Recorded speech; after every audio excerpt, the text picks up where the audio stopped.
Olá, vamos para mais uma aula de Química, né? Sou o professor Angelino Pontes e hoje a gente vai tratar dos exercícios que ficaram na aula anterior, certo? Começando aqui pelo exercício número 1. Questão número 1. Adicionando-se soluto a um solvente, chega-se a um ponto em que o solvente não mais consegue dissolver o soluto. Nesse ponto, a solução torna-se o quê? Né? Letra A, diluída. B, concentrada. C, supersaturada. E D, saturada. Né? Lembrando os nossos conceitos, né? Uma solução insaturada, eu tenho uma concentração inferior, né, de soluto ao seu limite de solubilidade, que é até quanto ela consegue ser dissolvida, certo? Já para uma solução saturada, o meu soluto ele está no limite, certo? Eu não consigo dissolver mais nada. E uma supersaturada, eu ultrapassei o meu limite de solubilidade e agora eu vou ter a formação de sólido, certo?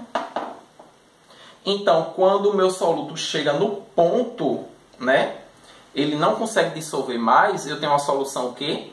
Saturada. Alternativa correta, letra D. Certo? Exercício número 2. Um exemplo típico de solução supersaturada é a alternativa A, água mineral, B, soro caseiro, C, refrigerante em recipiente fechado ou D, vinagre, né? Lembrando que o vinagre a gente tem uma solução diluída de ácido acético, certo? O soro caseiro nada mais é do que água e sal, né? E tem algumas donas de casa que fazem o soro caseiro como água, sal e açúcar, certo? Mas numa baixa concentração do sal.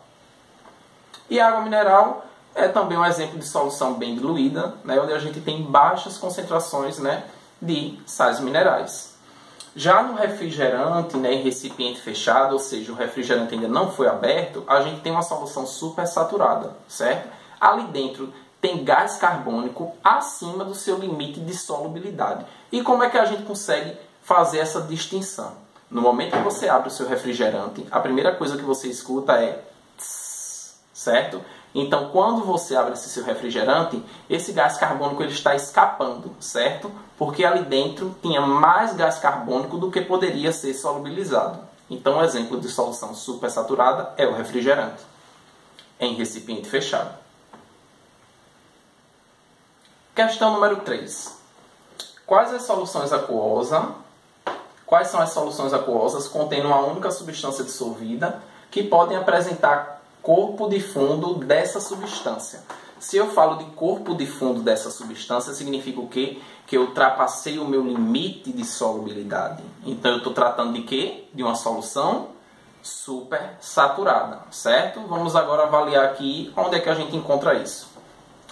Letra A, saturada e supersaturada? Saturada não, supersaturada sim, certo?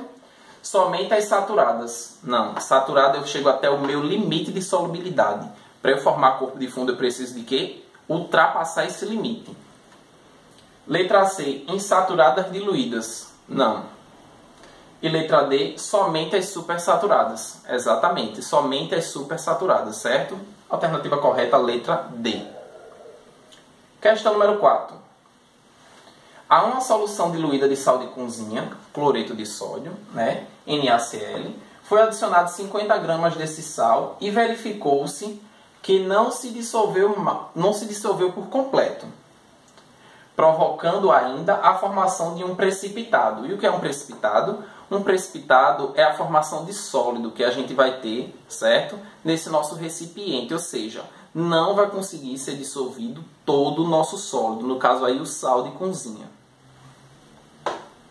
Pode-se inferir que a solução antes diluída passou a ser, e aí, insaturada, diluída, saturada ou supersaturada, certo?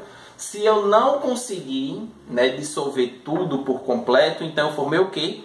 Corpo de fundo. Então, mais uma vez, eu estou tratando de solução supersaturada. Alternativa correta, letra D.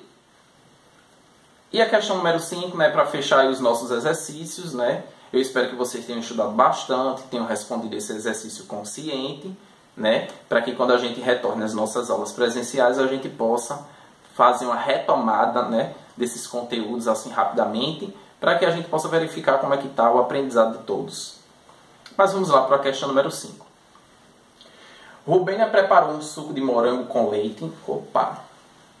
Para tal, utilizou 300 ml de água mineral, 100 gramas de morangos, 100 gramas de leite em pó e 40 gramas de açúcar, certo? Sobre os conceitos de solubilidade é possível afirmar. Letra A. O leite em pó apresenta características hidrofílicas, logo não é solúvel em água.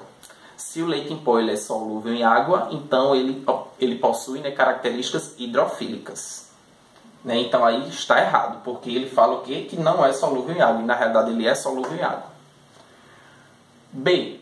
O açúcar não pode ser solubilizado pela água. Falso, né? Que ele pode ser solubilizado sim. Pois é um composto hidrofóbico. Não, o açúcar ele também é hidrofílico, porque ele consegue ser solubilizado pela água. C. O suco de morango formou uma solução extremamente diluída. Extremamente diluída seria se eu tivesse colocado praticamente quase nada de soluto, né? E o que eu tenho aqui é uma concentração de soluto considerável. Eu tenho uma solução bem concentrada.